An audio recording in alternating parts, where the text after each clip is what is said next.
сакам да ви кажам и на вас и на македонската јавност.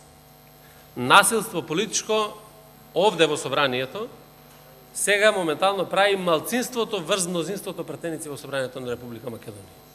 И не може да излезете на говорица и да кажете немојте да правите политичко насилство. Не е политичко насилство ако имате 62 или 67 пратеници. Политичко насилство е ако имате помалку од половината пратеници, а сакате да диктирате услови за работа. Толку околу тоа. Втора работа во однос на ова што го кажа и Трајко Велјановски. Јас сакам да ми посочи член во деловникот и да го прочита пред цела македонска јавност. Каде пишува дека мора да се исцрпи расправата за да се премине на новата точка од дневен ред? Значи, јас не барам да прекине расправата. Јас не барам да ги избришете овие што се пријавени за збори за реплики.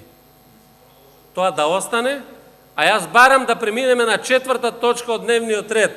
Избор на председател на Собрание на Република Македонија. Така како што е запишано во деловникот кој што го пишувале, веројатно и Трајко и сите други кои што биле во тој состав кога се правил деловникот на Собранието на Република Македонија.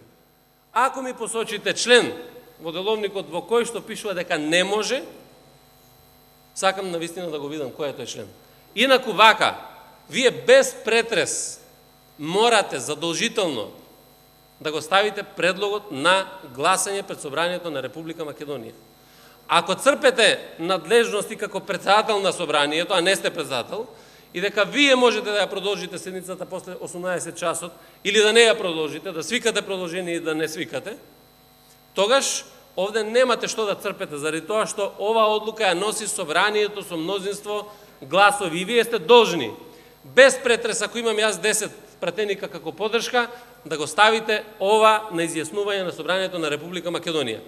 И немојте да вршите упати во деловникот и во работата на парламентот во овој момент, заради тоа што немате право.